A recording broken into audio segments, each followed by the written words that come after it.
ఏం చేస్తున్నా? ధర్మం క్షీణిస్తుంది. ధర్మం క్షీణిస్తే కాలం ఉగ్రరూపం ధరిస్తుంది.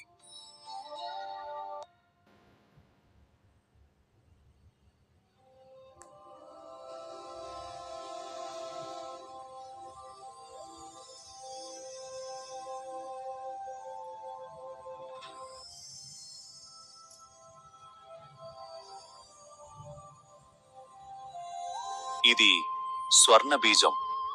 ఇది సాధారణ బంగారం కాదు కుబేరా. ఇది సంపద తత్వానికి మూల బీజం. జీవి చేసిన ప్రతి కర్మ, ప్రతి పుణ్యం, ప్రతి పాపం కాలచక్రంలో నశించవు. వాటి లెక్కను ఈ బీజమే గణిస్తుంది. ఏ జీవి ఏ జన్మలో ఎంత ఐశ్వర్యం పొందాలో, ఎంత దారిద్ర్యం అనుభవించాలో, ఎంత కోల్పోయి నేర్చుకోవాలో అన్నిటినీ ఈ బీజమే నిర్ణయిస్తుంది. పుణ్యానికి అనుగుణంగా సంపదను ఆకర్షిస్తుంది. పాపానికి అనుగుణంగా సంపదను దూరం చేస్తుంది. జీవి ఈ జన్మలో పొందేది కేవలం ఈ జన్మ ఫలం కాదు కుబేరా, అనేక జన్మల కర్మ సంచితానికి ప్రతిఫలం. ఈ స్వర్ణ బీజం ఆ సంచితాన్ని చదివి కాలం వచ్చినప్పుడు ఫలితాన్ని అందిస్తుంది.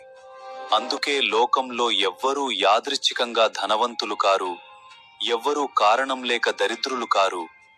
అన్ని కర్మగణనలే. ఈ బీజాన్ని రక్షించు కుబేరా.